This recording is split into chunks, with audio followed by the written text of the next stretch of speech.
Lord, Ikaw na ang mag-alis sa mga taong masama sa aking buhay. Panginoon, una sa lahat, salamat sa laging pag-aalaga mo sa akin. Salamat sa pagmamahal mo sa akin.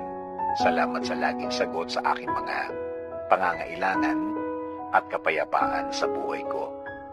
Panginoon, alam ko pong hindi naman perpekto ang mundong ito. Hindi lahat ay kaya kong i-please.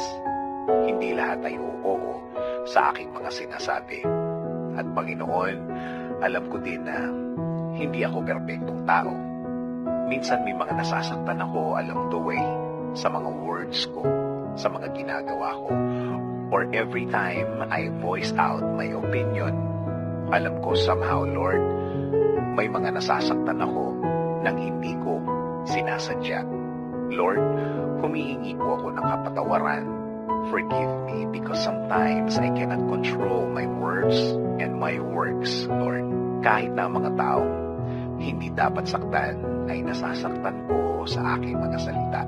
Forgive me, forgive me, forgive me, Lord. Kaya sa mga ganito mga moments, Lord, hindi ko control ang reaksyon nila. Hindi ko alam kung ano ang nasa isip nila. Kaya Lord, humihingi ako ng proteksyon sa inyo. Panginoon, touch their hearts to forgive me, God.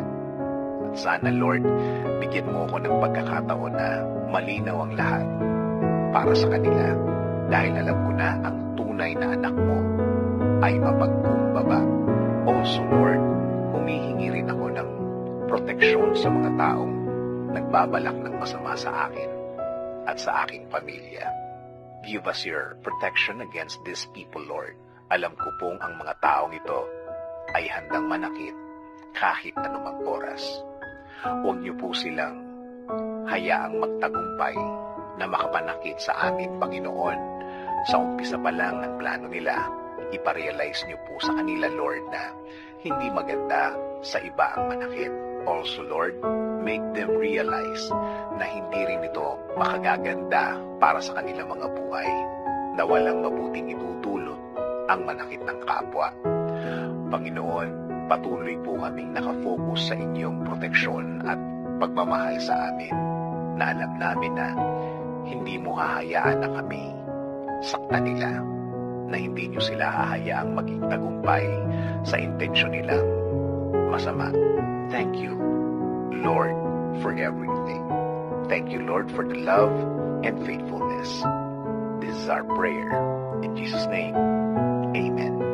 Sabi nga sa Isaiah 54:17, no weapon forged against you will prevail, and you will refute every tongue that accuses you.